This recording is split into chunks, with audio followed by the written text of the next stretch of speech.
So hello again and welcome to another episode of 5 and 5 where we meet different partners from all over the world and we talk with them about happiness at work. And today I have the honors of having Jenny from Perth, Australia here with us. Hello, Jenny.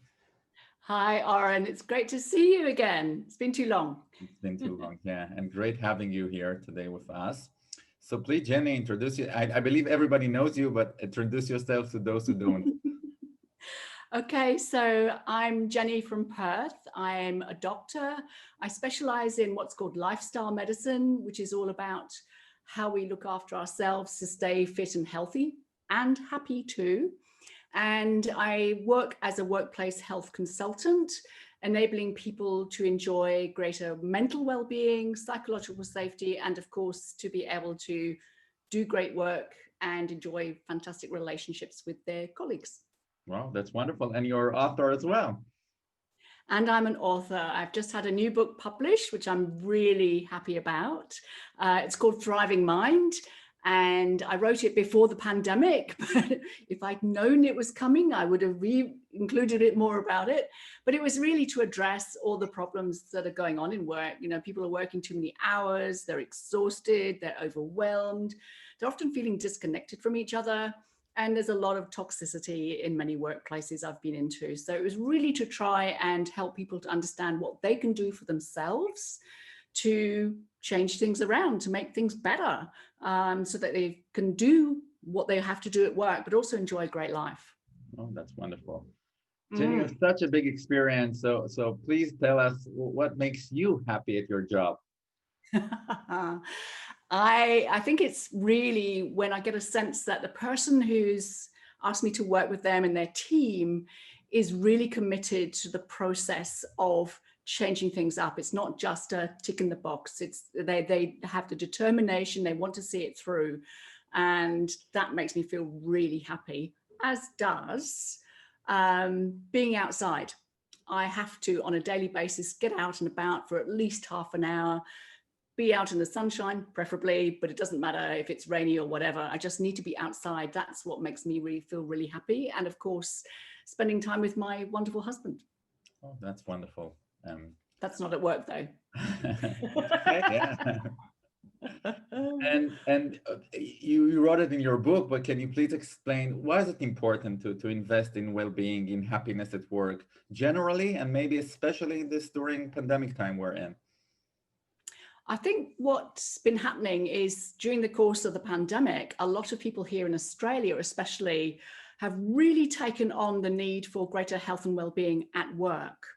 And that has enabled the happiness piece to be included in this because they've suddenly sort of got the idea that if you have somebody who enjoys coming to work, feels supported and encouraged and included in conversations, that they actually contribute more, they do a better job, and everybody benefits from that. And so that has been a great lead-in piece to start more conversations with business owners and leaders to say, well, hey, you know, if this is something that's important to you, let's make it happen. So I think what they need to do is start with the awareness piece that it's good for business to have happier people at work.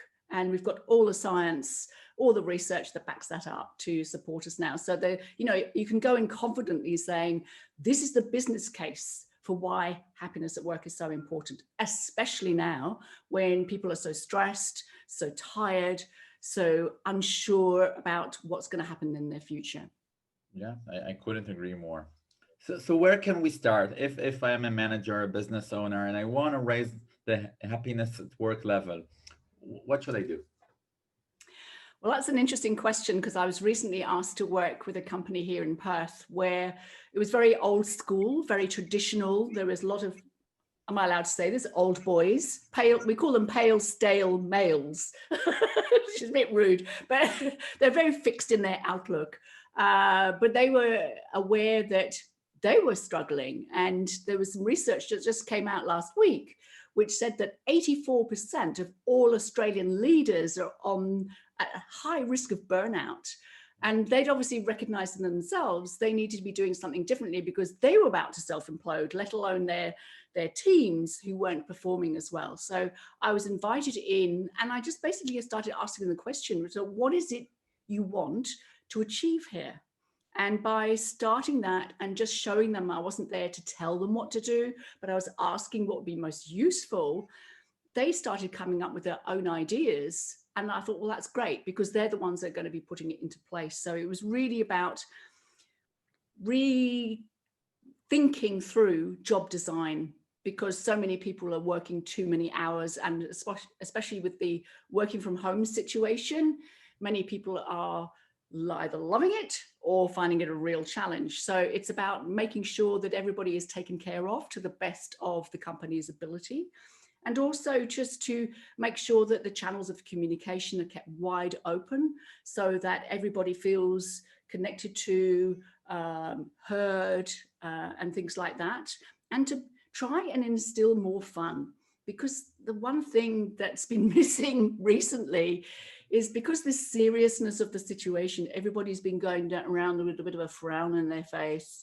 It's all hard, it's difficult, I feel so awful, what can we do? And of course, that spreads everywhere. So it's about trying to instill the idea that lifting people's spirits puts them in a better state of mind, which opens them up to possibility and options that will help them to do better work. And that it's not about being happy clappy, it's about that deep sense of fulfillment, contentment, and things like that. So that put a smile on their face, and they put a smile on my face too. So they're moving forwards from there, which is great. So you gave some examples, but if you can share from your experience and organization that you're working with, or a manager you're working with, of a few tips that can help, have already helped organizations or manager to be happier in this crisis time. Okay, I think the one manager I can think of, I said, okay, you've got to be kinder to yourself. You're so busy looking after everybody else, making sure that everything is running smoothly. How about you make sure that you take a lunch break? How about you actually schedule in a morning and afternoon break of some sort?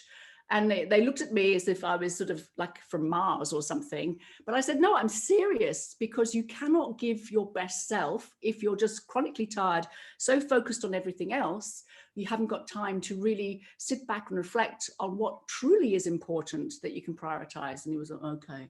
And the other thing I'm really strong about is making sure people get enough sleep, because people are finding they're not sleeping very well at the moment because they're stressed, they're worrying about things, and they've got things playing around in their mind. And I said, unless you have a pre-bed routine, and I said, I know I sound like your mother, but you must, before you go to bed, turn down those lights and have a little routine which helps you to feel more relaxed, and go to bed in a decent time so you have enough time in bed asleep, so that when you wake up in the morning, you feel refreshed, you feel restored, you've got the focus that you need, and importantly, you're in a better mood as well.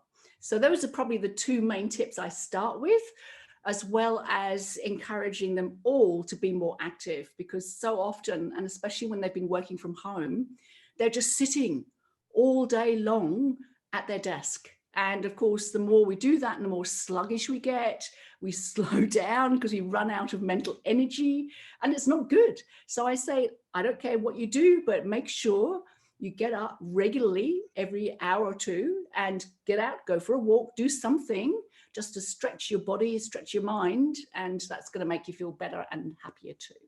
Wow, wonderful. And I like this small and simple, but not easy Yep. for you to follow tips that make a big change. Jenny, I want to thank you so much. And I feel that we can speak for hours and get some amazing more tips, but leave that for next time. Thank you so much for your time and energy and good tips.